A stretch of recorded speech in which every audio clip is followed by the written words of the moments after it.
2000년대 초딩들의 3대 단백질 도둑, 만화로 보는 그리스 로마 신화, Y 사춘기와 성, 남자들이 궁금한 성 이야기. 오늘은 만화로 보는 그리스 로마 신화에 대해 알아봅시다. 2001년 부모님께서 책 한 권을 사주셨는데요. 바로 그리스 로마 신화 6권, 영웅 헤라클레스였습니다. 당시 유치원생이었던 저에게 놀거리란 다간 장난감과 애니메이션 관람, 만화책 보기였습니다. 그리스 로마 신화 만화책은 퀄리티 높은 인체 묘사와 조화로운 컬러, 주연뿐만 아니라 조연까지 근육질 마초남과 초절정 미녀 캐릭터임에도 모든 캐릭터들이 다양한 헤어스타일과 컬러로 헷갈리지 않았습니다. 그림체뿐만 아니라 내용 또한 아침 드라마 뺨치는 전개와 묘사로 재미가 없을 수가 없었습니다. 다른 아동 도서들과 달리 신화의 선정적이고 잔인한 부분까지도 거의 그대로 보여줬거든요. 보는 맛이 있었죠. 저도 헤라클레스가 피부에 붙은 옷을 피부와 함께 뜯어내는 장면에서 큰 충격과 진정한 남성성을 느꼈습니다. 자라나는 새싹인 유치원생인 저에게 너무나 매력적이었죠. 그리스 로마 신화에 푹 빠진 저는 책을 모두 사달라고 했고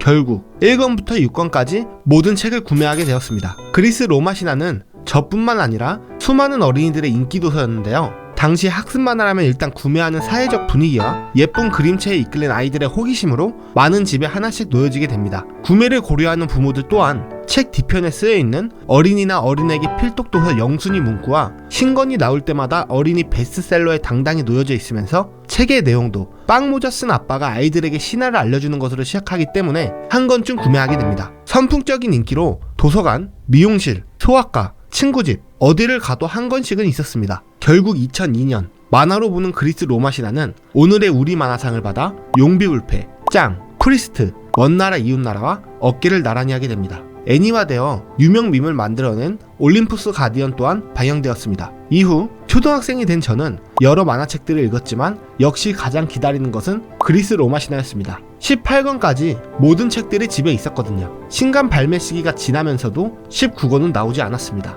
몇 개월의 기다림 끝에 19권이 발매되었는데요. 아니 이게 뭐야? 웬 이상한 그림체로 돌아왔습니다. 어린 시절 만화들의 주인공이 바뀌면 그 거부감으로 만화를 그만 보게 되는 경우가 상당히 많았는데요. 19권, 20권은 완전 다른 그림체로 우리에게 충격과 공포를 선사했습니다. 20권이 완결이기에 울며 겨자먹기로 구매를 했지만 기존 그림체로 끝을 볼 수 없다는 것에 큰 실망을 느꼈습니다. 사실 여기에는 어른들의 속사정이 있었는데요. 이제 어른이 된 저는 그 속사정을 알게 되었습니다. 당시 원망했던 그림작가 서영님은 아무런 죄가 없었죠. 기존 그리스 로마 신화의 그림작가 홍은영 작가님은 자신이 그린 작품의 저작권을 요구했지만 당시 저작권이란 공공재 수준의 분위기와 저작권 인정을 안 해주기로 유명한 학습 만화 시장으로 그리스 로마 신화 역시 저작권을 인정받지 못했습니다. 사건의 발단은 만화책 등장 직전 저작재산권 양도 계약이 시작이었습니다. 이 계약은 출판권 외 2차 저작물의 권리를 10년 동안 넘기는 계약이었습니다. 굿즈라든지 애니메이션 등을 생각할 수 있죠.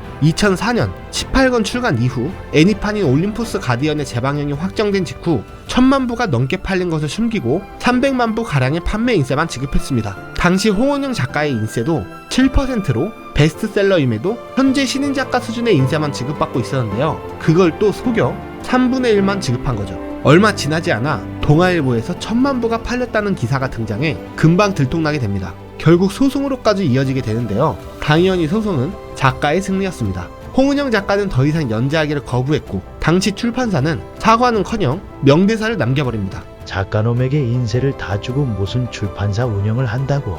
신화 소재가 좋은 거지 그림체는 상관없어. 만화로 보는 그리스 로마 신화는 해당 출판사 매출의 95%를 차지하는 작품이었습니다. 여러분도 아시다시피 그림체는 너무 중요했고 19권 이후로 폭망하게 됩니다. 그때까지 남아있던 1권부터 18권 역시 출판 정지 판결을 받아 새 작가인 서영 작가가 다시 그리게 됩니다. 판매율 역시 나락에 빠지게 되죠. 황금알을 낳는 거위의 배를 가르면 황금이 나오는 것이 아니라 내장과 똥만 가득하다는 것을 출판사는 직접 경험한 것이죠. 결국 다른 출판사로 옮기게 되어 다시 출시하게 됩니다. 하지만 7권 페르세우스 편을 끝으로 더 이상 연재되지 않았죠. 이렇게 우리가 알던 그리스 로마 신화는 역사 속으로 사라지게 됩니다. 오늘 영상은 여기까지인데요. 다음에 기회가 된다면 올림푸스 가디언에 대해서도 알아보겠습니다.